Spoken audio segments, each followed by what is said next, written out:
إن الحمد لله نحمده ونستعينه ونستغفره ونعوذ بالله من شرور أنفسنا ومن سيئات أعمالنا من يهده الله فلا مضل له ومن يضلل فلا هادي له وأشهد أن لا إله إلا الله وحده لا شريك له وأشهد أن محمدا عبده ورسوله أما بعد. Louange à Allah, le créateur des cieux et de la terre, on le loue tout ce qu'il nous accorde comme bien, comme grâce. On lui demande de prier son prophète Mohammed, sallallahu alayhi wa sallam, sa famille, ses compagnons, et tous ceux qui les ont suivis jusqu'au jour de la rétribution. Celui qui a guidé, personne ne peut l'égarer. Celui qui a égaré, personne ne peut le guider. Alors nous sommes toujours dans l'explication des fondements de la sunna de l'imam Ahmed ibn Hanbal, rahimahullah. Alors avant de continuer dans la suite de notre cours, je vous ai dit le cours précédent que j'ai découvert quelque chose. Et donc je voudrais vous faire part. Dans le cours 24, on a parlé du hadith. On a parlé d'un hadith. Le hadith qui dit que Dajjal n'apparaîtra que lorsque les gens vont oublier de se rappeler de lui. Et lorsque les imams délaisseront le rappel de Dajjal au-dessus des manabir. Alors j'ai découvert quelque chose que j'aimerais partager avec vous. Quelle est cette chose? Alors on a vu que les savants divergeaient sur l'authenticité de ce hadith. Et l'avis qu'on a adopté, c'est l'avis des savants qui ont rendu ce hadith faible. Le problème n'est pas à ce niveau. Alors, qu'est-ce que j'ai découvert? Dans le cours 24, je vous ai dit que le Cheikh Al-Albani a authentifié ce hadith. Alors, quand on a parlé des raisons pour lesquelles ce hadith est faible, on a parlé du tadlis de Baqiyya. On a dit qu'il faisait le tadlis taswiya. Et le tadlis taswiya, c'est le fait que le rapporteur enlève un rapporteur qui est faible entre deux rapporteurs, n'est-ce pas, qui sont dignes, entre deux rapporteurs qui sont dignes de confiance, l'un a entendu de l'autre, ou l'un a rencontré l'autre. L'un a entendu de l'autre. Bon, des savants disent, c'est après son cher. C'est-à-dire, il enlève le rapporteur qui est faible après son cher. Donc, entre son cher et le cher de son cher. Entre son cher et le cher de son cher. Donc, il enlève le rapporteur qui est faible entre les deux. Et il utilise des termes qui peut faire croire que le rapporteur a entendu de celui de qui il rapporte. Qu'il a entendu directement de celui de qui il rapporte. Donc son cher, il utilise un terme c'est-à-dire un terme qui peut faire croire, n'est-ce pas, ou qui laisse croire que son cher a entendu directement qu'il a entendu ce hadith directement de son cher. C'est-à-dire son cher a entendu ça directement de son cher. Donc le cher de son cher. Là, on parle de tadlis taswiya. Alors, ce tadlis, certains savants ont dit c'est le pire des tadlis. Parce que ça peut faire en sorte qu'on accuse le cher qui est thiqa. Ça peut faire en sorte qu'on accuse le cher qui est thiqa du tadlis. Alors que ce n'est pas lui. C'est celui qui rapporte de lui. C'est comme on a dit à Al-Walid ibn Muslim. Al-Walid ibn Muslim, c'était connu qu'il faisait ce type de tadlis. Par exemple, lorsqu'il rapportait de Al-Awza'i. Si par exemple Al-Awza'i rapporte d'un rapporteur qui est faible, lui il enlève le rapporteur qui est faible là, entre Al-Awza'i et le cher de Al-Awza'i. Vous voyez? Alors, celui qui va regarder le isnad là, il va penser que la chaîne de transmission est rattachée. Parce que Al-Awza'i a entendu de son cher. Mais ce hadith là précis, il a pris ce hadith d'un rapporteur qui est faible. Qui, n'est-ce pas, rapporte d'un rapporteur qui est digne de confiance. Alors ici, quelqu'un, quand il va regarder le isnad, du moment où Al-Awza'i a entendu de son cher, quand il va regarder le isnad, il va penser que la chaîne de transmission là est rattachée. Alors que ce hadith précis, il n'a pas entendu ça directement de son cher. Et donc, qu'est-ce qui va se passer? On va accuser ici Al-Awza'i même de tadlis. Alors que ce n'est pas lui, c'est celui qui rapporte de lui qui a enlevé le rapporteur qui est faible, qui est au milieu là. Et donc, de là, certains savants ont dit c'est le pire des tadlis. Parce qu'on va accuser ici un innocent. On va accuser un innocent ici pour rien. C'est pourquoi, quand on a posé la question à Al-Walid ibn Muslim, on lui a demandé pourquoi tu fais ça. Il a dit quoi? Il a dit, selon le sens, que c'est pour préserver son cher. C'est pour préserver son cher de tels rapporteurs. C'est-à-dire des rapporteurs qui sont faibles, des rapporteurs qui sont faibles. Parce que son cher est thiqa. C'est un thiqa. Donc par rapport à son rang, pourquoi il va rapporter des rapporteurs faibles comme ça? Vous voyez? Et on lui a dit, mais tu vas causer du tort à ton cher. Pourquoi?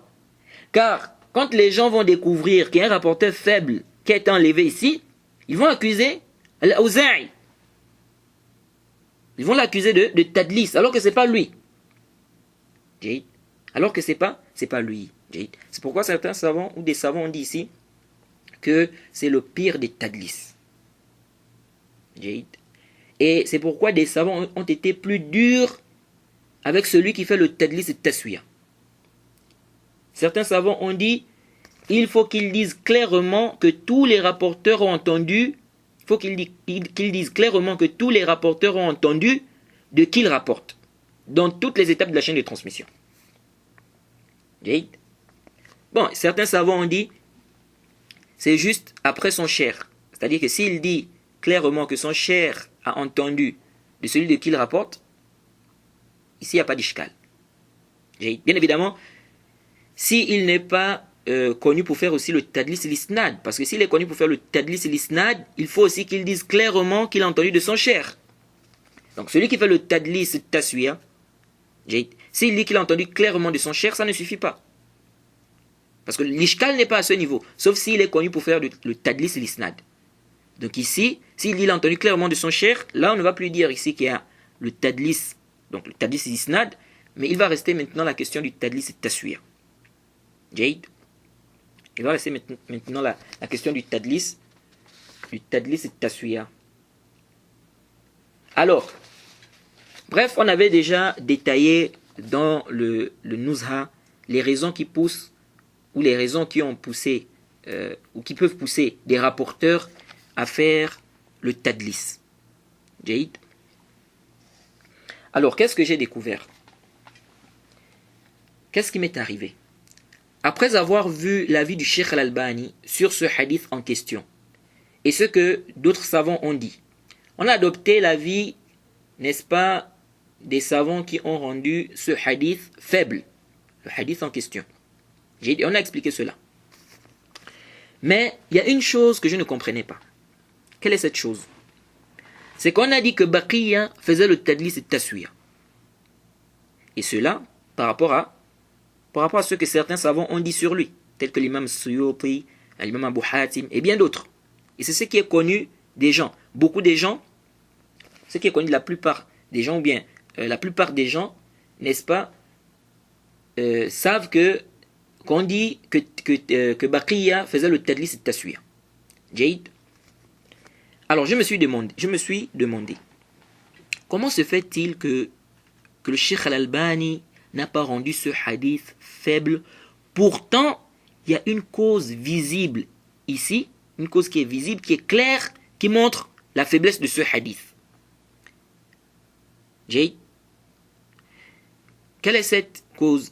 Car si on dit que Baqiya, fait le tadlis et taswiya, donc ici, on voit bien qu'il y a une raison claire, il y a une raison visible ici, qui rend le hadith faible. Parce que Baqiya n'a pas dit que son cher a entendu de Rashid ibn Sa'd. Il n'a pas dit clairement que son cher a entendu de Rashid ibn Sa'd. Naam, il a dit clairement qu'il a entendu de son cher, dans une riwaya. Mais si on dit qu'il fait le tadlis et taswiya, ça ne suffit pas. Parce que Baqiya, certains savants même dit qu'il faisait aussi le tadlis et l'isnad. Ils ont dit qu'il faisait le tadlis et l'isnad. Donc s'il dit clairement qu'il a entendu de son cher, donc ici on ne va plus dire qu'il y a le tadlis et l'isnad ici. Et le tadlis et l'isnad, on a déjà expliqué ça. C'est le fait qu'un rapporteur rapporte, n'est-ce pas, de celui de qui il a entendu, n'est-ce pas, des hadiths qu'il n'a pas entendu de lui avec des termes qui peuvent faire croire qu'il a entendu ça de lui. Donc ici, si Baqiya a dit clairement qu'il a entendu de son cher, donc ici il n'y a plus de problème au niveau du tadlis et l'isnad. Le problème maintenant, c'est la question du tadlis et taswiya. Parce que Baqiya ici n'a pas dit que son cher a entendu, il n'a pas dit clairement que son cher a entendu de Rashid ibn Sa'd. Et donc, si on dit que Baqiya faisait le tadlis et taswiya, donc ici, on voit bien que la cause, elle est claire ici. La cause de la faiblesse, n'est-ce pas? Où on a une cause ici claire qui montre la faiblesse du hadith. Parce que on a dit quoi? Il enlève le rapporteur qui est faible. Entre deux rapporteurs qui sont dignes de confiance. Il enlève le rapporteur qui est faible entre deux rapporteurs qui sont dignes de confiance. L'un entendu de l'autre. D'autant dit, ici c'est après son cher. Après son cher. Donc, ça veut dire que si il dit qu'il a entendu de son cher, ensuite il dit que son cher, donc d'après son cher, donc il a entendu de son cher, d'après un tel ne veut pas dire que forcément son cher a entendu directement de celui de qui il rapporte. Parce que d'après, c'est pas un terme qui est clair. On avait déjà expliqué ça dans le Nuzha. Donc pour celui qui est connu pour faire le tadlis. Alors, ici donc, on voit qu'il y a une cause qui est claire. Parce que si on dit qu'il fait le tadlis et taswiya, il faut qu'il dise clairement que son cher a entendu de celui de qui il rapporte. Pour qu'on soit sûr qu'il n'a pas enlevé un rapporteur ici entre son cher et le cher de son cher, ou bien entre son cher et celui de qui il rapporte. Donc le cher de son cher. Donc ici, on voit bien qu'il y a une cause apparente. Il y a une cause ici qui est claire. Alors je me suis demandé, mais pourquoi le Cheikh Al-Albani avec une... C'est-à-dire que la cause, c'est quand même quelque chose qui est apparent ici. Pourquoi le Cheikh Al-Albani n'a pas rendu ce hadith faible? Alors j'ai essayé de voir ce que Cheikh Al-Albani a dit au sujet du hadith en question. Donc le hadith qui dit que Dajjal n'apparaîtra pas, ou bien Dajjal n'apparaîtra que lorsque les gens vont oublier de se rappeler de lui, etc. jusqu'à la fin du hadith. Alors j'ai essayé de regarder qu'est-ce que le Cheikh Al-Albani a dit. Mais je n'ai rien trouvé en fait. Sur le cas de Baqiya. Sur le cas de Baqiya. L'avis du Cheikh Al-Albani sur le hadith, c'était connu. Je le connaissais. Le problème ici, c'était sur le cas de Baqiya dans ce hadith.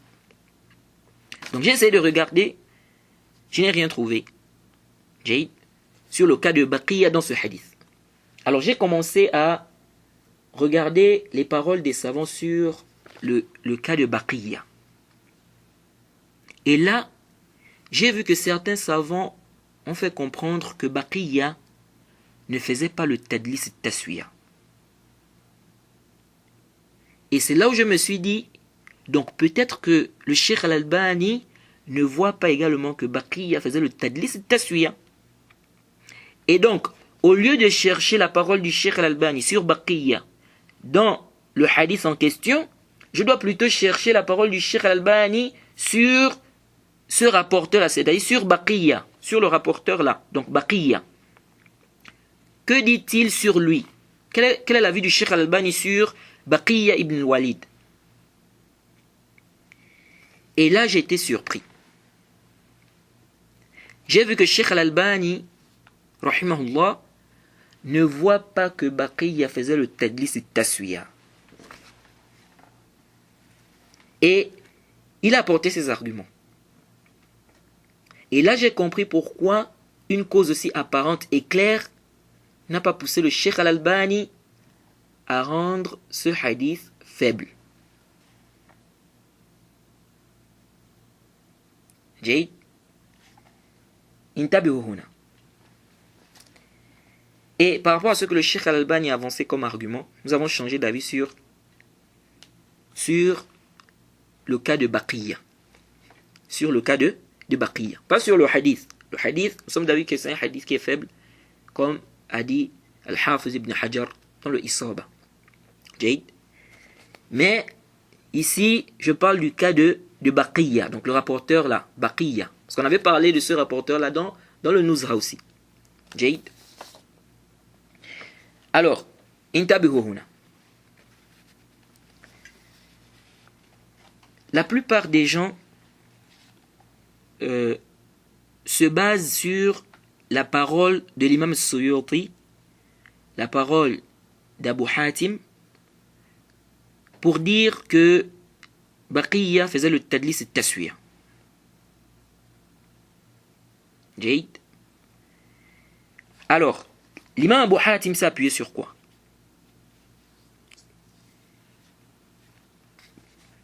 Il y a un hadith qui a été rapporté par Baqiyya.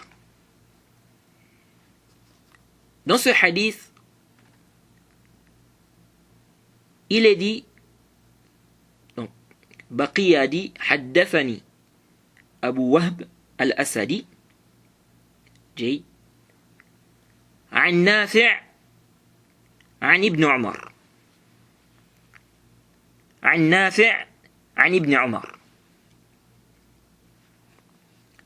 Alors, Ibn Abi Hatim rapporte donc, il cite dans Al-Ilal, au tome 2, à la page 154, il dit que son papa a dit, donc le papa d'Ibn Abi Hatim, donc Abu Hatim,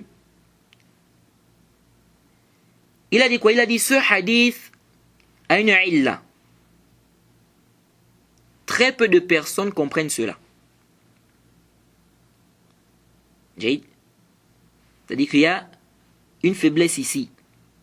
Très peu de personnes comprennent cela. Il a dit ce hadith a été rapporté par Ubaydillah ibn Amr عن إسحاق ibn Abi Farwa عن نافع عن ibn Umar. Et il a dit que Ubaydullah ibn Amr, sa kunya c'est Abu Wahb. Il était Asadi. Et donc, qu'est-ce qui s'est passé?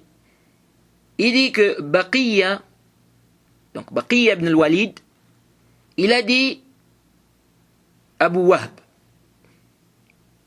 Donc il a appelé par sa kunya. Jaïd.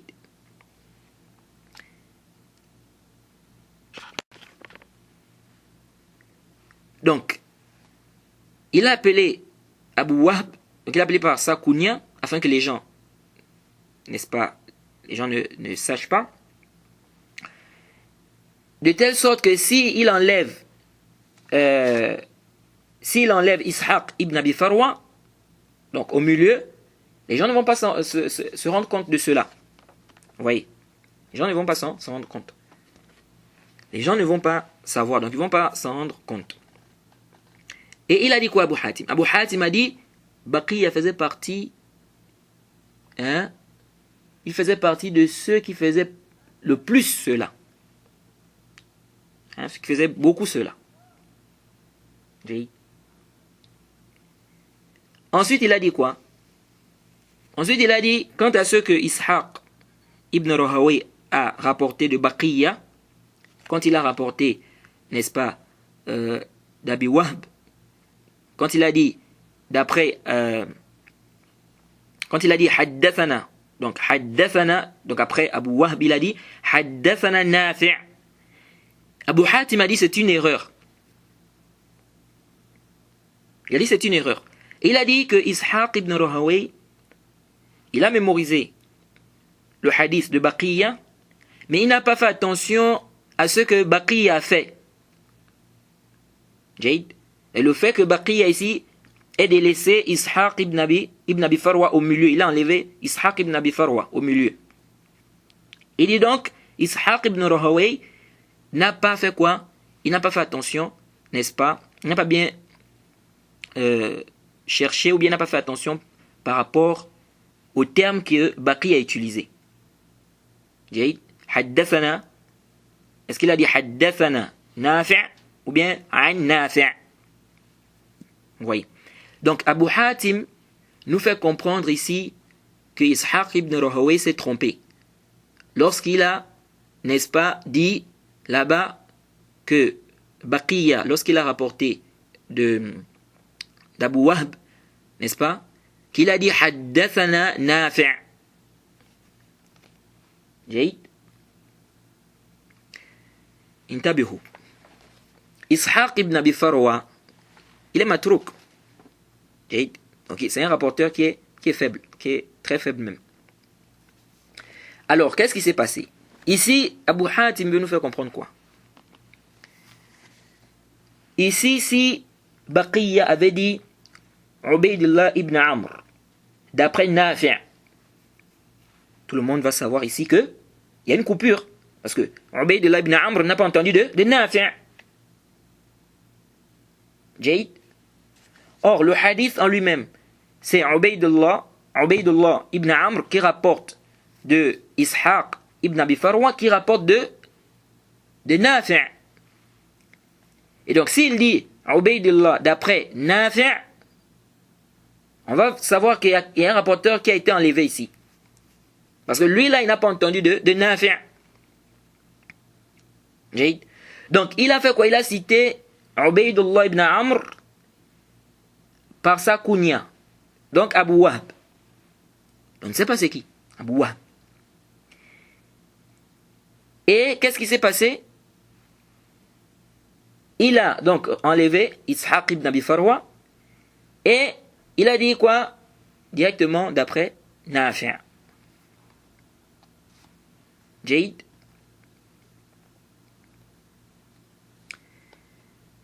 De là, on peut comprendre quoi? On peut comprendre que ici, Baqi a fait deux types de tadlis. Le tadlis shuyur et le tadlis taswir. Le tadlis shuyur, je crois on avait expliqué ça, on a détaillé ça dans le Nuzha. Le rapporteur va citer son cher avec un nom qui n'est pas connu. Ou bien, il va citer son cher par un nom qui n'est pas connu, ou bien il va citer son cher par une kunya qui n'est pas connue. Par exemple, son cher s'appelle Mohammed. Jayd. Ça, c'est son nom. Tout le monde connaît qu'il s'appelle Mohammed. Mais son cher a une kunya. Mais les gens ne connaissent pas cette kunya-là. C'est-à-dire, ce n'est pas une kunya qui est connue. C'est-à-dire de lui. On sait tout ce qui s'appelle Mohammed. Quand tu dis Mohammed, on sait que c'est elle. Mais il a aussi une kunya, c'est Abu Yusuf, par exemple. Si tu dis Abu Yusuf, les gens ne vont pas savoir tu parles de qui. Donc, celui qui fait le tadlis shuyur, au lieu de dire Mohammed m'a dit, tout le monde sait que c'est tel, il dit Abu Yusuf. Oui, il dit Abu Yusuf. Donc là, les gens ne savent pas de qui il est question ici. Ou bien, le cheikh est connu par une kunya. Il est connu qui s'appelle Abu Yusuf. Tout le monde sait ici que quand on dit Abu Yusuf, c'est lui. Mais il a aussi un nom. Il s'appelle Mohammed. Mais les gens, ça dit c'est pas connu. Les gens connaissent plus qu'il s'appelle, n'est-ce pas, Abu Yusuf. Donc il n'est pas vraiment connu par son nom. Il est connu par sa kunya. Lui, il vient, celui qui fait le tadis shuyur, au lieu de dire Abu Yusuf m'a dit, lui, il va venir dire Mohammed m'a dit. Donc on parle de quoi? Du tadlis shuyur. Et on avait déjà parlé dans le Nuzha Na'am, on a parlé des causes et qu'est-ce qui pousse les rapporteurs, n'est-ce pas, à faire ce genre de tadlis. Alors, ici là, intabihu. L'imam Abu Hatim veut nous faire comprendre que Baqiya, non seulement il a enlevé Ishaq ibn Abi Farwa, en plus de cela, au lieu de dire Ubaydullah ibn Amr, lui il a dit Abu Wahb. Donc il a appelé par sa kunya, alors qu'il est connu par ce nom-là, Ubaydullah ibn Amr. Donc, il veut nous faire comprendre quoi ici? Qu'il a regroupé deux choses. Jayd. Parce que ici, quand il vient avec Abu Wahb, les gens se demandaient, mais est-ce qu'Abu Wahb a entendu de Nafi'? Oui. Mais s'il dit Ubaydullah ibn Amr, les gens vont savoir que Ubaydullah ibn Amr n'a pas entendu de Nafi'. Donc ça veut dire que si on dit Ubaydullah ibn Amr d'après Nafi', ça veut dire qu'il y a un rapporteur ici qui manque. C'est-à-dire au milieu, il y a quelqu'un il y a un intermédiaire ici entre les deux. Ou plusieurs même. Jay. Alors,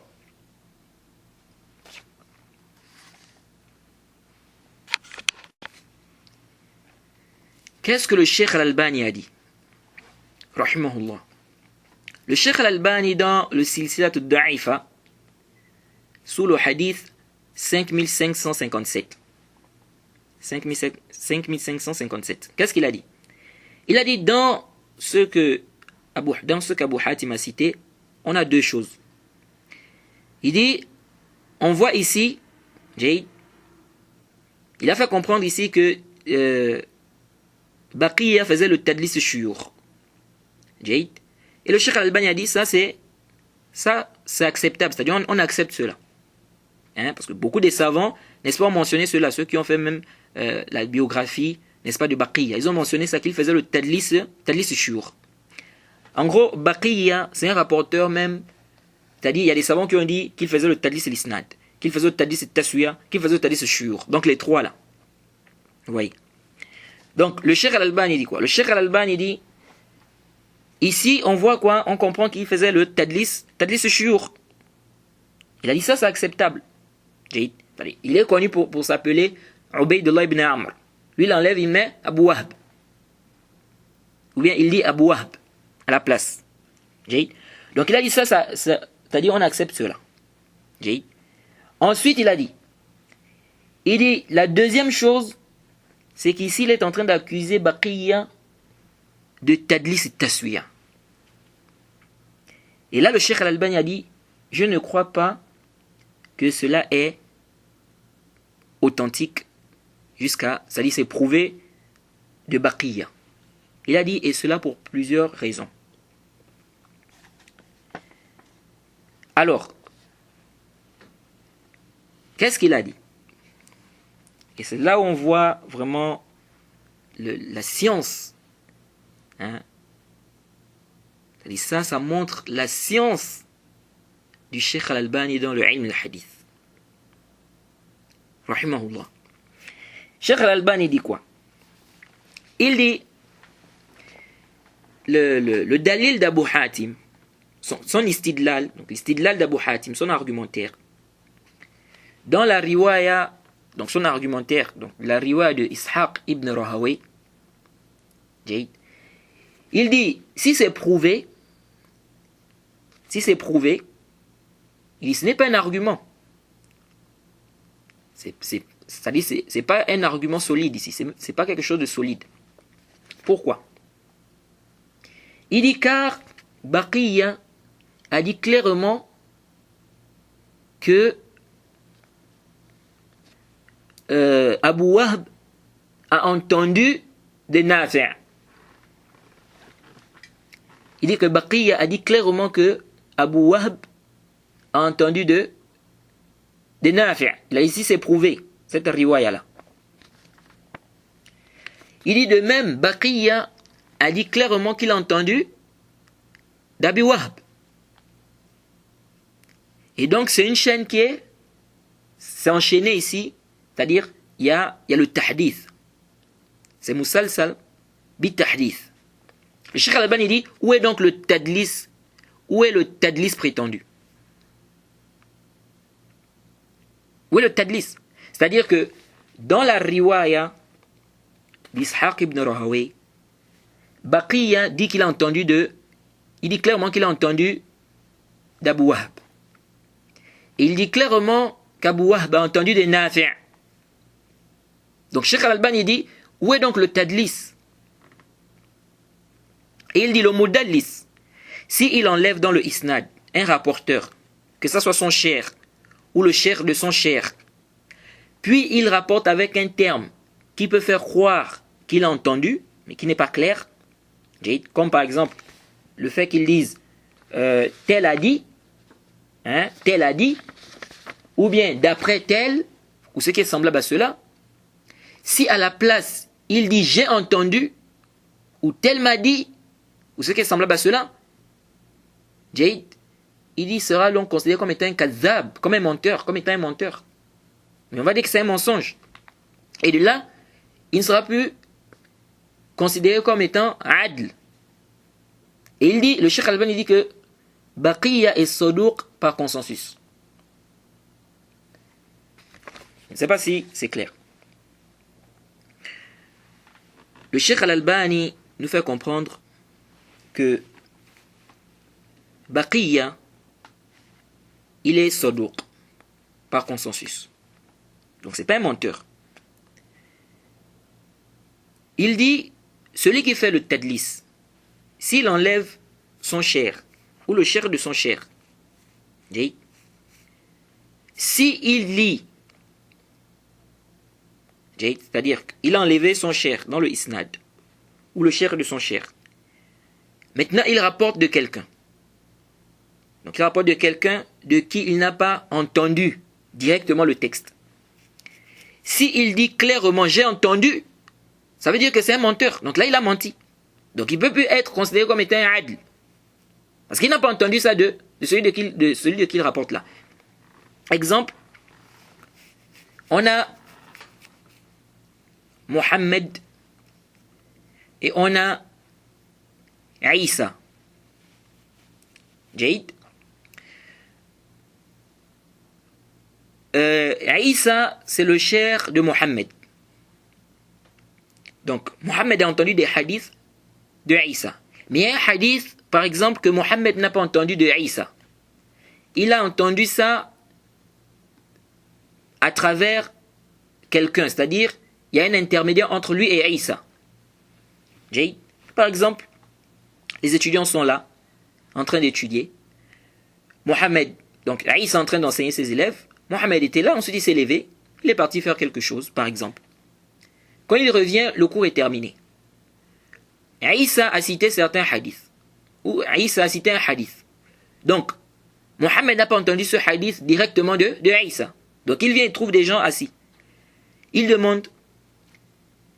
Il y a un qui lui dit, Naam, le cheikh a cité un hadith par exemple. Maintenant, lui, il prend ce hadith-là de celui-là. Alors, celui de qui il a pris là, il se peut qu'il soit plus petit que lui en âge, ou il se peut même qu'il soit faible.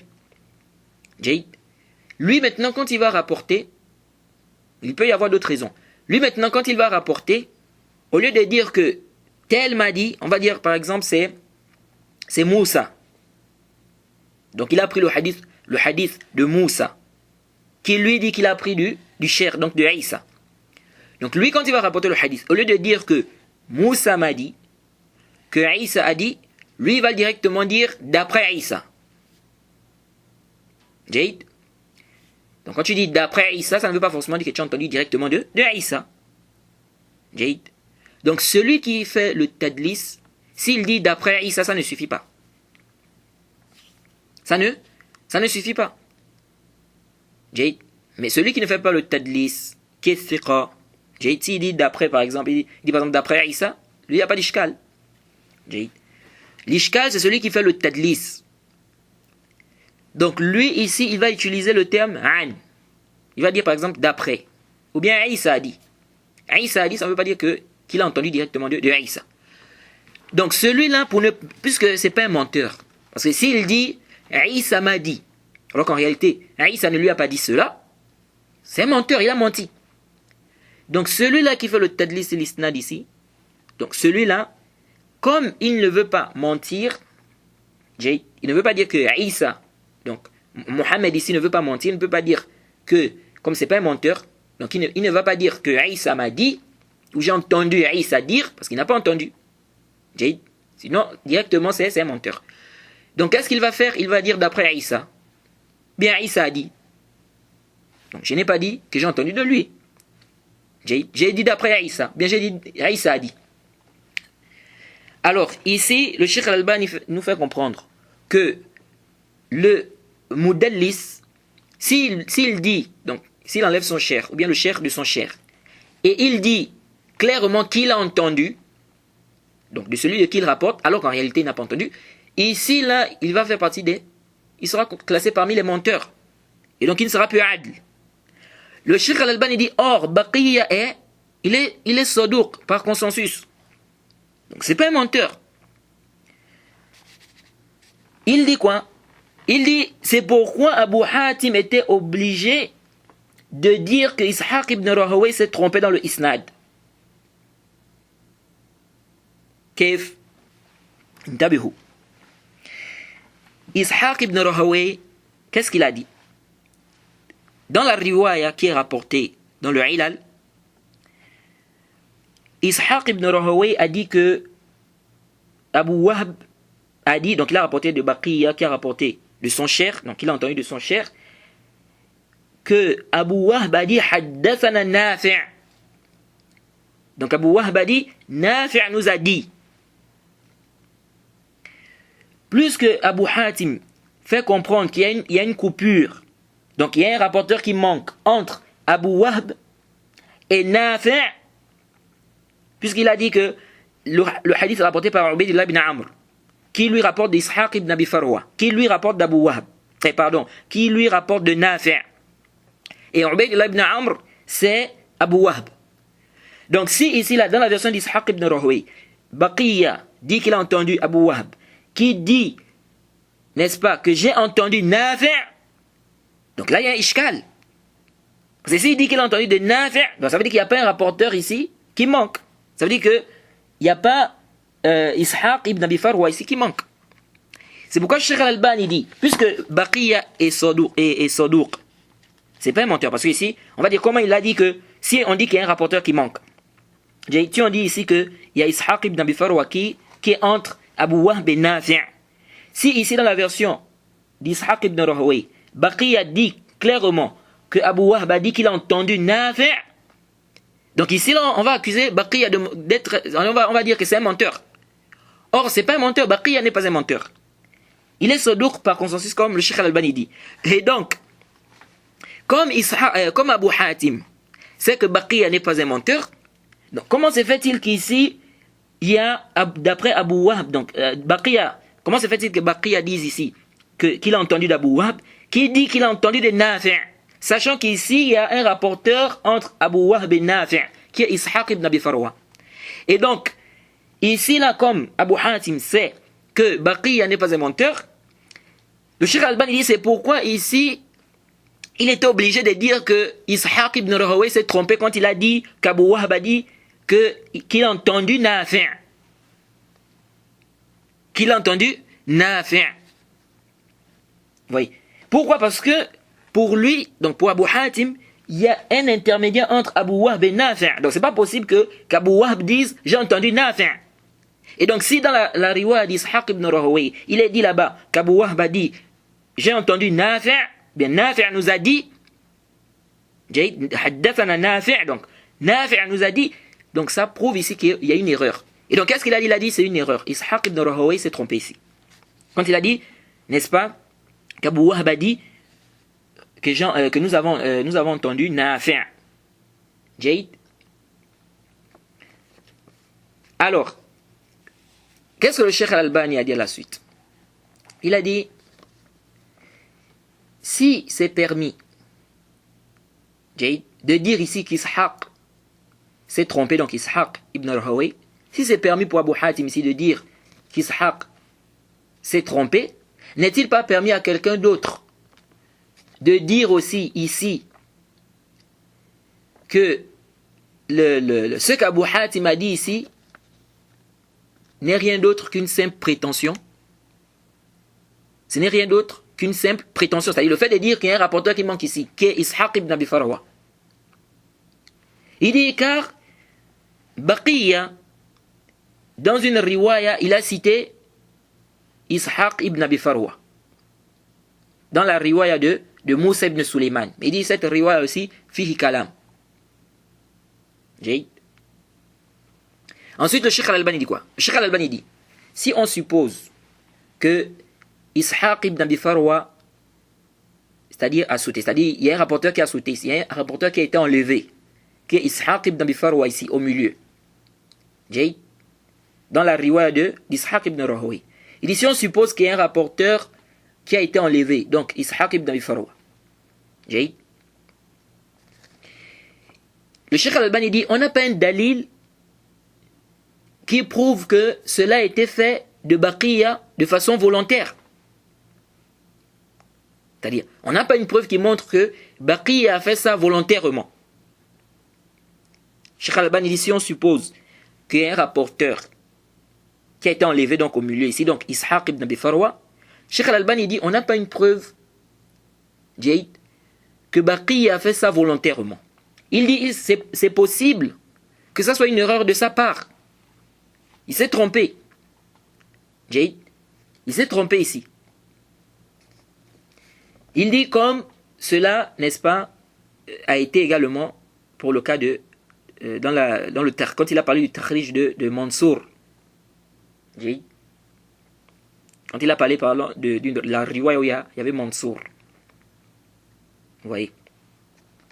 Il dit donc cela ne nous pousse pas, Jade, ou ça ne nous permet pas de l'accuser de tadlis et taswiya.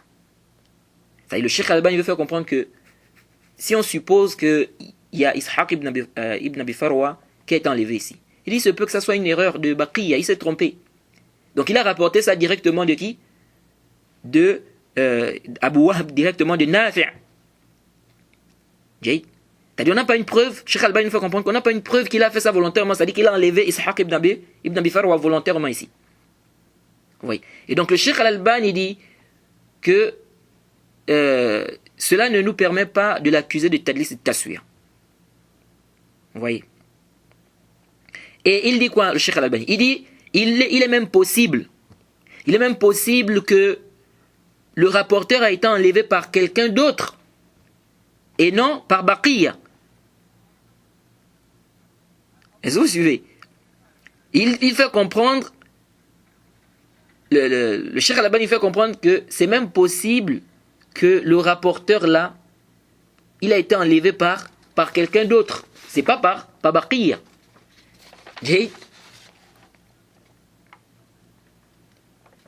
Et intabihu. Cheikh Al-Albani, il penche, c'est comme s'il penche où il est d'avis d'Ibn Hibban.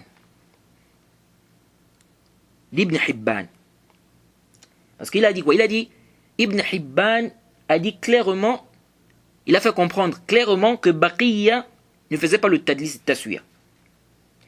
Mais plutôt que cela provenait de ses élèves. Et Cheikh Al-Albani dit c'est pourquoi beaucoup de gens qui sont venus après, qui ont fait, ou bien ceux qui sont venus après, qui ont fait la biographie, qui ont parlé de Baqiyya ibn al-Walid, ils ont seulement mentionné le tadlis shuyur. Ils n'ont pas parlé du tadlis taswiya. Vous voyez.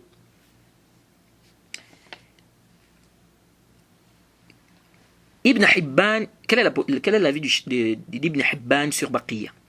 En fait, ça a été rapporté de l'imam Ahmed. Que l'imam Ahmed a dit, il pensait que Baqiyya ne rapporte des manakir que des gens qui sont inconnus. Donc l'imam Ahmed a dit, je pensais que Baqiyya ne rapporte des manakir que des gens qui sont inconnus. Donc des textes réprouvés, quoi. Il dit, il s'est rendu compte qu'il rapporte même des manakir des gens qui sont connus. Et donc il a su c'était quoi le problème. Alors Ibn Hibban, qu'est-ce qu'il a dit? Ibn Hibban, donc ça c'est dans Al-Majruhin, au tome 1, à la page 200 à 201. Qu'est-ce qu'il a dit? Ibn Hibban a dit quoi? Ibn Hibban, il a dit peut-être que l'imam Ahmed n'a pas approfondi la question sur Baqiyya. Il dit qu'est-ce qu'il a fait? Il est allé à Hims. Il dit sa plus grande préoccupation c'était Baqiyya, c'était les hadiths de Baqiyya.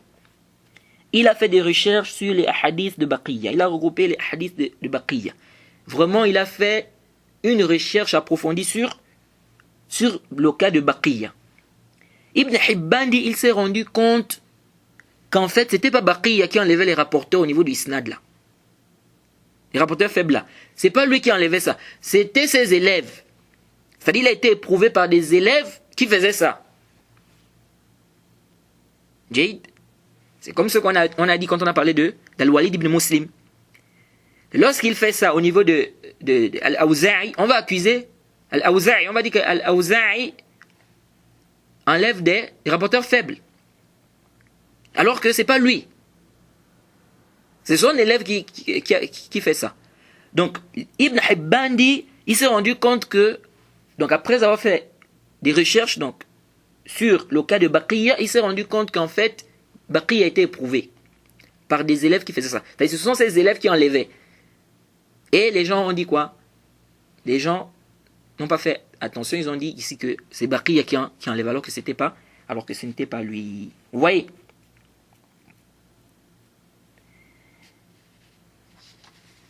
Parce que Baqiya, il fait comprendre que Baqiya a rencontré l'imam Malik. Il a vu l'imam Malik. Il a vu Shu'ba. Il a vu Ubaydullah ibn Omar. Il a rapporté d'eux. Mais il a rapporté, donc, et ça sont des thiqat. Il a rapporté des rapporteurs faibles aussi qui ont rapporté d'eux. C'est-à-dire des rapporteurs faibles qui rapportaient de Malik, des rapporteurs faibles qui rapportaient de Shu'ba, des rapporteurs faibles qui rapportaient de Ubaydullah ibn Omar. Oui. Et donc les rapporteurs, quand ils rapportaient de Baqiya, ils enlevaient le rapporteur qui est faible. Donc entre Baqiya et l'imam Malik. Vous voyez. Ils enlevaient les rapporteurs qui étaient faibles. Ils enlevaient des rapporteurs qui étaient faibles au niveau du isnad. Ils enlevaient les rapporteurs qui étaient faibles au niveau du isnad. Et de là, les gens voyaient que la chaîne de transmission était rattachée, alors que ce n'était pas le cas. Vous voyez. Donc, lui, il a rapporté des rapporteurs faibles, qui rapportaient également des rapporteurs dignes de confiance, tels que Malik, Shu'ba, Jayd. Et qu'est-ce que les gens qui rapportaient ont fait? C'est-à-dire rapportaient de Baqiya, ils enlevaient les rapporteurs faibles entre eux. Jayd. Par exemple, on va dire l'imam Malik rapporte, n'est-ce pas, des rapporteurs, Jayd. Eux, ils vont venir faire quoi? Ils vont venir enlever ce rapporteur-là. Jayd. Donc, ce qui fait que Ibn Hibban, quand on voit ici, la position d'Ibn Hibban, c'est quoi? La position d'Ibn Hibban, c'est que c'est pas Baqiya qui faisait le tadlis et taswir. Il a été éprouvé par des élèves. Ce sont ces élèves qui faisaient cela. Jayd. Et donc, ici, Sheikh Al-Albani, la position du Sheikh Al-Albani sur Baqiya ibn al-Walid, c'est que ce rapporteur ne faisait pas le tadlis et taswir. Vous voyez. Et de là, ça enlève beaucoup d'ishkalat. Quelqu'un va voir un hadith que Sheikh Al-Albani a authentifié. Il voit qu'il y a Baqiya ibn al-Walid. Il voit que Baqiya ibn al-Walid a dit qu'il a entendu de son cher. Mais après, il dit An. Donc après son cher, il y a An. Il dit, le isnad est faible. Parce que Baqiya ibn al-Walid faisait le tadlis et taswir. Après, il dit, mais Sheikh Al-Albani, il a dit que le hadith est authentique. Il a été laxiste ici. Alors que le hadith est faible. Non, il n'a pas été laxiste. Sheikh Al-Albani ne voit pas aslan. C'est pas qu'il a été laxiste. Il ne voit pas aslan que Baqiya ibn al-Walid faisait le tadlis et taswir. Jayd. Donc voilà un peu ce que je voulais vous rappeler. Et intabihu. Beaucoup de gens qui s'appuient sur la parole d'Abu Hatim, dans la riwaya que beaucoup citent, dans la riwaya que beaucoup citent, on ne voit pas là-bas que Baqiya a dit clairement que Abu Wahb a entendu de Nafi'. On ne dit pas là-bas que Abu Wahb a dit Haddathana Nafi'. Or, dans le Ilal du fils d'Abu Hatim, d'Ibn Abi Hatim, il est mentionné là-bas que Baqiya a dit clairement que Abu Wahb a entendu de Nafi'. Mais beaucoup de gens, quand ils citent cette histoire, ils citent avec le An. C'est-à-dire qu'Abu Wahb a dit An Nafi'. Or non. Et l'erreur là, cette erreur, c'est-à-dire que les gens, pourquoi les gens font cette erreur? Parce qu'en fait, beaucoup de gens s'appuient sur la parole d'Al-Iraqi et de l'imam Suyuti. L'imam Al-Iraqi et l'imam Suyuti, quand ils ont parlé de cette question, quand ils ont cité la parole d'Abu Hatim avec l'argument qu'il a avancé, ils n'ont pas mentionné là-bas qu'Abu Wahb a dit que nous avons entendu Nafi'. Donc ils ont rapporté ça, on peut dire, c'est comme si Al-Iraqi a rapporté ça, c'est-à-dire mukhtasaran, c'est-à-dire c'était résumé. Et l'imam Suyuti a suivi Al-Iraqi dans ça. C'est pourquoi dans le Tadrib al-Rawi, il a mentionné là-bas qu'Abu Wahb a dit an Nafi'. Il n'a pas dit qu'Abu Wahb a dit haddathana Nafi'. Et même nous, quand on a étudié la question dans le Tadrib al-Rawi, beaucoup ont, comment on appelle ça? Ils ont lu cela, sans faire attention à cela. Sans faire attention à cela. Et même le prof qui nous enseignait, il n'a pas mentionné cela. Vous voyez. Or, dans la version, dans le livre même, dans Al-Ilal, il est dit là-bas qu'Abu Wahb a dit Haddathana Nafi'. Et le Cheikh Al-Albani a dit le fait que l'imam Suyuti ou bien l'imam Al-Iraqi, le fait qu'il cite cette riwaya-là et il ne mentionne pas que Abu Wahb a dit Haddathana Nafi', Cheikh Al-Albani a dit ça c'est pas bien. Il dit ça c'est pas bien. Et le Cheikh Al-Albani ici n'était pas reparti au livre, donc du Ilal. Il ne devait pas faire le tahqiq qu'il a fait là, sur cette mas'ala. C'est-à-dire, il ne devait pas dire tout ce qu'il a dit là. Vous voyez?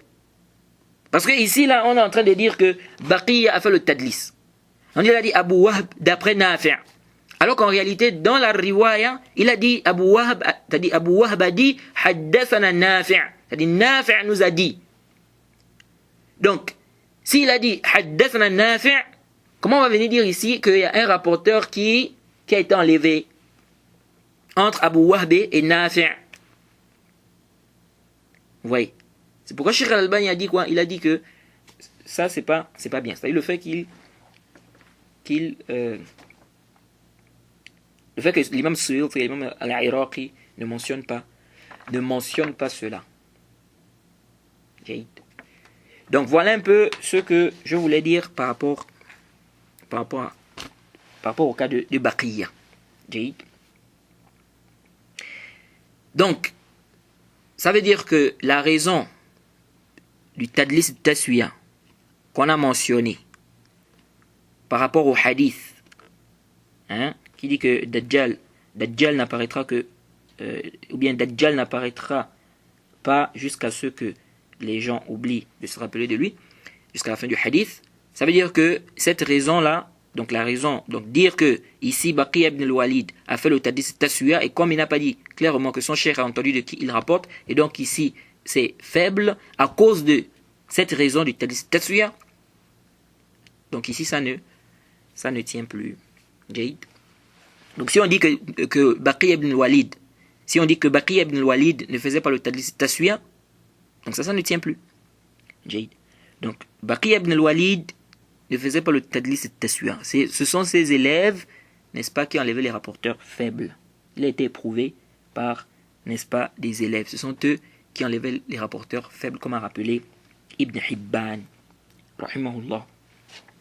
Alors, il y a une chose aussi ici que j'aimerais rappeler. J'ai lu, il y a un cheikh, qu'Allah le préserve, quand il a parlé de ce hadith, donc le hadith en question, que Dajjal n'apparaîtra pas jusqu'à ce que les gens, n'est-ce pas, ou il n'apparaîtra que lorsque les gens vont oublier de se rappeler de lui, etc. Lorsqu'il a cité ce hadith, il a dit que le hadith était faible, et parmi les raisons qu'il a mentionnées, il a même dit le hadith, il a mentionné même que le hadith est très faible. Pas seulement faible, il a mentionné que le hadith est très faible. Et parmi les raisons qu'il a citées, il a dit il y a du nakara au niveau du matn, au niveau du récit même. Kef. Il a mentionné que le prophète Mohammed sallallahu alayhi wa sallam, à son époque, ou bien au temps du prophète, donc le prophète pensait, le prophète pensait que Dajjal pouvait sortir de son vivant. Le prophète Mohammed sallallahu alayhi wa sallam pensait que Dajjal pouvait sortir de son vivant. Et le prophète a beaucoup parlé de Dajjal. Donc ce cheikh a mentionné que si vraiment Dajjal devait sortir, que lorsque les gens c'est-à-dire qu'il va sortir lorsque les gens ne vont plus se rappeler de lui, il dit le prophète Mohammed sallallahu alayhi wa sallam ne devait pas penser que Dajjal, n'est-ce pas, peut sortir de son vivant. Puisque le prophète Mohammed sallallahu alayhi wa sallam était en train de parler de Dajjal. Et il a beaucoup parlé de Dajjal même. Et il pensait même que Dajjal pouvait sortir de son vivant. Il dit donc si c'était vrai que Dajjal va apparaître lorsque les gens ne vont plus se rappeler de lui, etc. Si c'était vrai, le prophète ne devait pas penser que Dajjal va sortir de son vivant. Et donc il dit quoi? Il a mentionné que donc ça montre que le récit même en lui-même, il y a du nakar. Et donc de là il a mentionné que le hadith est très faible. جيد. ولكن هذا فيه النظر. هذا فيه النظر. Ça vraiment c'est discutable. C'est discutable. Et Inch'Allah, je vais vous expliquer pourquoi c'est discutable. Quand on va réfuter les ambiguïtés que les gens apportent concernant la sortie de Dajjal. Alors, revenons au Dars. On a vu que parmi les moyens de se préserver, parmi les moyens qui permettent de se préserver de la fitna de Dajjal, le fait de mémoriser les 10 premiers versets de Surat al-Kahf. On a fait le tafsir par rapport à cette question. Parmi les moyens aussi qui permettent de se préserver de la fitna de Dajjal, le fait de rester à la Mecque ou à Médine. D'aller rester à la Mecque ou à Médine. Mais ça seulement, ça ne suffit pas. Ça seulement, ça ne suffit pas, comme certains savants disent, comme les savants disent. C'est-à-dire le fait d'être à Médine. Parce que Dajjal, on a vu que Dajjal ne rentrera pas à la Mecque et à Médine. Il ne rentrera pas à la Mecque et à Médine. Ceci venu, ça a été aussi mentionné qu'il ne rentrera pas, n'est-ce pas, à la mosquée de Beit el-Maqdis. Oui. Alors, le fait d'aller à la Mecque et à Médine, ça permet d'être préservé de la fitna de Dajjal, puisque Dajjal ne va pas rentrer, il ne rentrera pas à la Mecque ni à Médine. Mais ça seulement ne suffit pas. Il faut également la foi. Il faut également la foi. Parce que quelqu'un peut être à Médine et à la Mecque, mais lorsque Dajjal va sortir, lui, il va aller à la rencontre de Dajjal. Il va suivre Dajjal. Vous voyez? Et ça m'était rapporté que les hypocrites, tout hypocrite, donc homme comme femme, tout hypocrite sortira de Médine. Ils vont sortir de Médine. Oui. Et ils vont suivre Dajjal. Donc, le simple fait d'être à Médine ou être à la Mecque, ça seulement, ça ne suffit pas. Naam, ça peut être, n'est-ce pas, une cause d'être préservé de la fitna de Dajjal, parce que Dajjal ne va pas entrer, il ne rentrera pas à Médine ou bien à la Mecque. Mais ça seulement, ça ne suffit pas. Ça seulement, ça ne suffit pas. Jay. Car il se peut que la personne sorte. Jay. Il entend que Dajjal est sorti, il va à sa rencontre. Jay. Et il se peut même qu'il s'égare avec les shubhats qu'il aura. Vous voyez.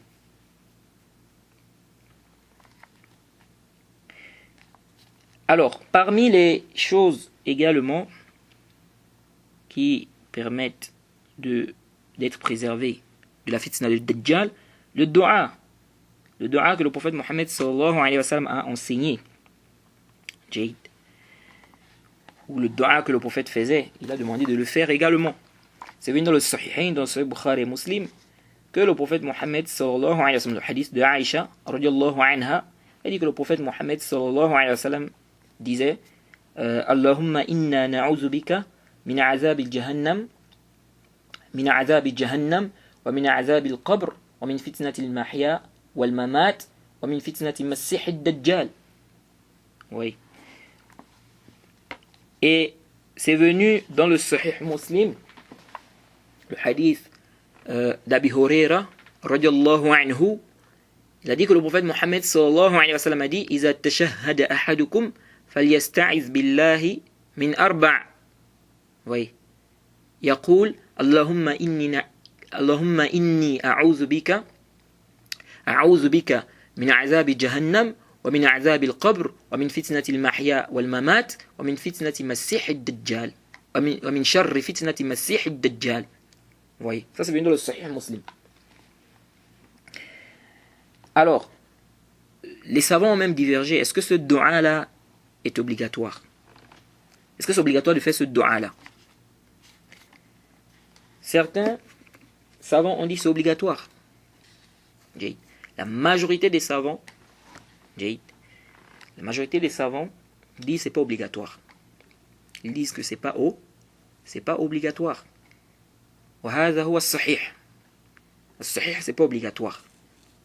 Ce n'est pas obligatoire. Le dalil que c'est pas obligatoire, le hadith de celui qui avait mal fait sa prière. Et on avait déjà détaillé cela dans le chapitre de la description de la prière. Dans ce hadith, le prophète Mohammed sallallahu alayhi wa sallam, après avoir enseigné la prière à celui qui avait mal prié, le prophète lui a dit Iza fa'alta dhalik faqad tammat salatuk. Le prophète a dit si tu fais cela, ta prière est complète. Et le prophète Mohammed sallallahu alayhi wa sallam ne lui a pas enseigné, n'est-ce pas, ce dua-là. Et parmi également les preuves, parce que lui ici il avait besoin d'apprendre, il a dit au prophète enseigne-moi. Et donc ici le prophète Mohammed sallallahu alayhi wa sallam lui a enseigné. Il lui a enseigné la prière. Donc si c'était obligatoire, le prophète devait lui enseigner cela. Et le prophète lui a dit si tu fais ça, donc quand le prophète a terminé de lui enseigner, il lui a dit si tu fais ça, ta prière est complète. Et c'est venu également dans le hadith, c'est venu au Sahih al-Bukhari, le hadith d'Ibn Mas'ud, que quand le prophète Mohammed sallallahu alayhi wa sallam a enseigné le tashahhud, quand il a enseigné le tashahhud, qu'est-ce qu'il a dit? Le prophète a dit ثم يتخير من الدعاء أعجبه إليه فيدعو ثم يتخير من الدعاء أعجبه إليه فيدعو. Le prophète Mohammed sallallahu alayhi wa sallam a dit puis qu'il choisisse parmi les du'a ce qui lui plaît et qu'il invoque avec. Puis qu'il choisisse. Donc après avoir fait le tashahhud, donc tu as fini de faire le tashahhud, le prophète a dit tu choisis le dua qui te plaît, tu fais. Oui. Donc ça veut dire que ce dua là n'est pas obligatoire. Le prophète a dit de choisir le dua qui te plaît. Donc ça veut dire que c'est pas obligatoire. Si c'était obligatoire, il devait dire puis qu'il fasse ce dua là. Oui. C'est pourquoi il y a des savants tels que Ibn Munzir. Qu'est-ce qu'il a dit? Il a dit si ce n'était pas ce hadith-là, le hadith d'Ibn Mas'ud, il devait dire que le dua est obligatoire. Si ce n'était pas ce hadith-là. Oui. Donc le fait de chercher la protection contre les 4 choses qui ont été citées dans le hadith. Et l'imam al-Bukhari également, il voit que ce n'est pas une obligation. Ce dua-là n'est pas obligatoire. C'est l'avis de l'imam al-Bukhari également. Vous voyez.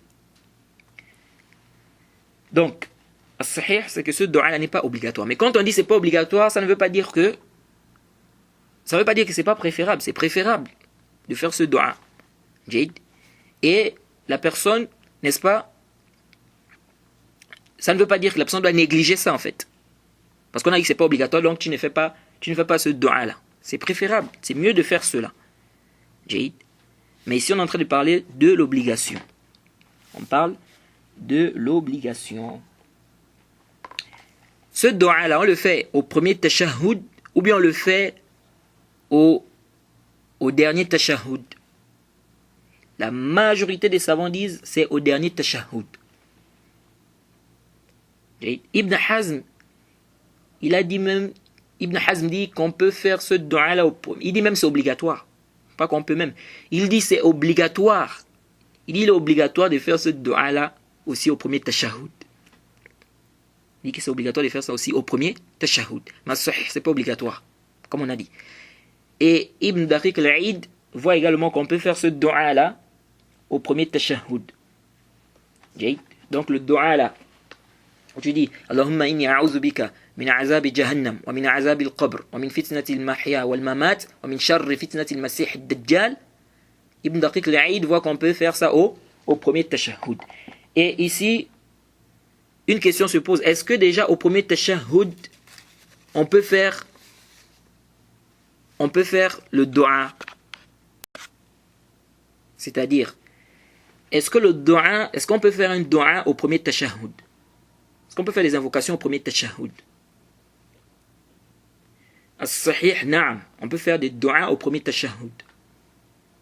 As-sahih, on peut faire des du'as au premier tashahhud.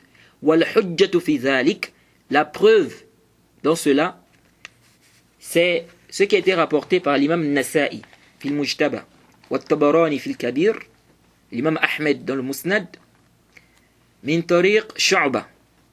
قال أنبأنا أبو إسحاق donc السبيعي قال حدثنا أبو الأحوص عن عبد الله c'est-à-dire Ibn Mas'ud. Donc le hadith d'Ibn Mas'ud radiallahu anhu, il a dit كنا لا ندري ما نقول في كل ركعتين غير أن نسبح ونكبر ونحمد ربنا. Ibn Mas'ud dit on ne savait pas ce qu'on disait à chaque 2 rak'ah, si ce n'est le tasbih, le takbir et le tahmid, donc le fait de dire alhamdulillah.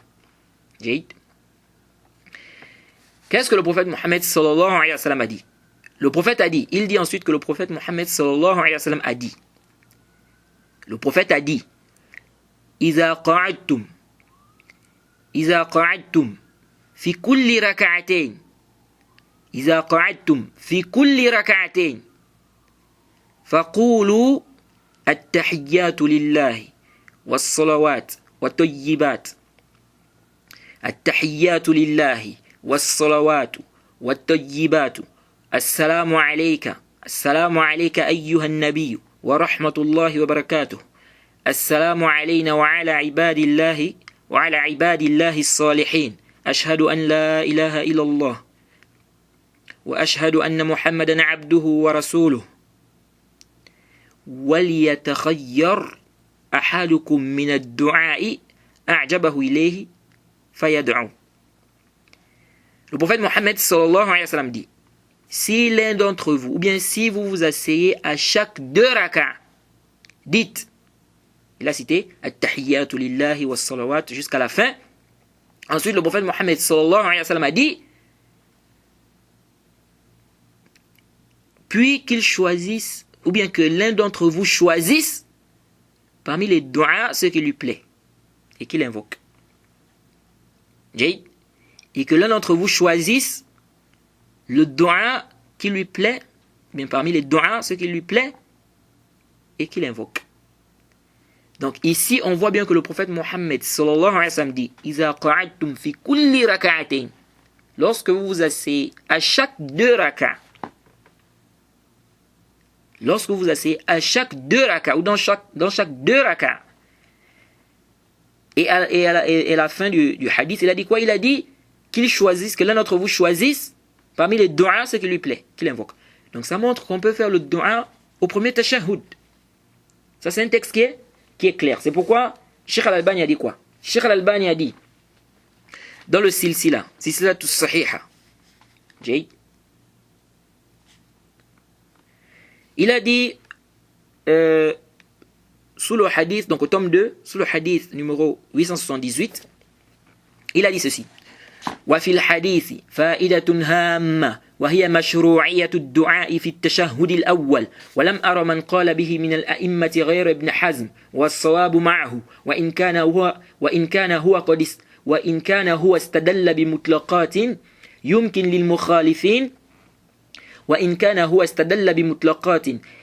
للمخالفين ردها بنصوص أخرى مقيدة وأما هذا الحديث فهو في نفسه نص واضح مفسر لا يقبل التقييد فرحم الله امرئا أنصف واتبع السنة.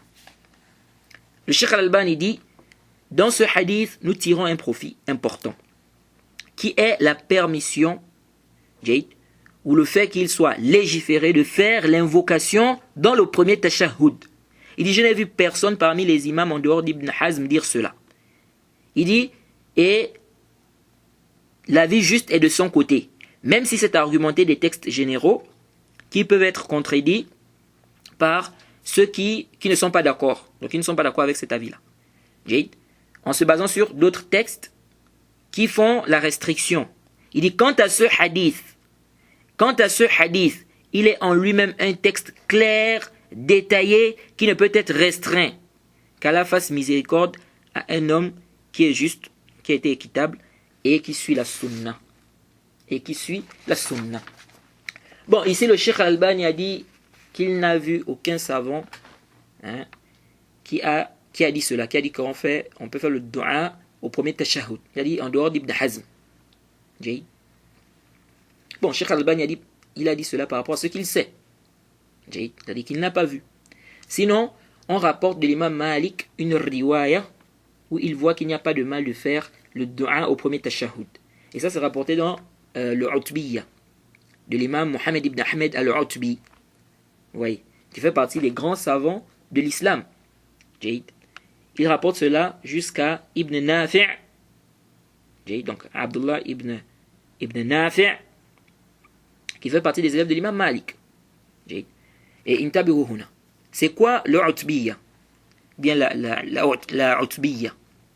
Vous savez, les imams tels que Malik, Shafi', Ahmed, Abu Hanifa et bien d'autres, ils avaient des élèves. Alors, ces élèves-là ont rapporté d'eux des paroles. Et il y a des élèves qui ont rapporté les avis de ces imams-là. Parmi eux, par exemple, on a Ibn al-Qasim qui a rapporté des avis de l'imam Malik. L'imam Malik, c'était son professeur. Donc, Ibn al-Qasim, par exemple, il a rapporté des avis de l'imam Malik. Et l'imam al-Utbi, il a rapporté même des élèves d'Ibn al-Qasim. Donc, des élèves d'Ibn al-Qasim. Donc, des gens qui ont rapporté d'Abdurrahman ibn al-Qasim, qui rapporte de l'imam Malik. Oui. Donc, l'imam Mohammed ibn Ahmed al-Utbi, il rapporte dans la Utbiyya, il rapporte d'après Ibn Nafi', qui rapporte de l'imam Malik, qu'il a permis, n'est-ce pas, de faire le dua, donc il voit qu'il n'y a pas de mal à faire le dua au premier tashahhud. Sauf que à l'Utbiyya, certains savants ont dit il y a des masail shadha là-bas, des questions étranges là-bas, qu'il rapporte. Mais en gros, c'est un livre qui est connu chez les Malikis. Et les savants malikites ou certains savants malikites se basent sur cela. Et ce que l'imam al-Utbi rapporte là-bas, s'il rapporte des dignes de confiance, on prend cela en considération. On prend cela en considération. Et al-Utbi, ça a été expliqué par Ibn Rushd.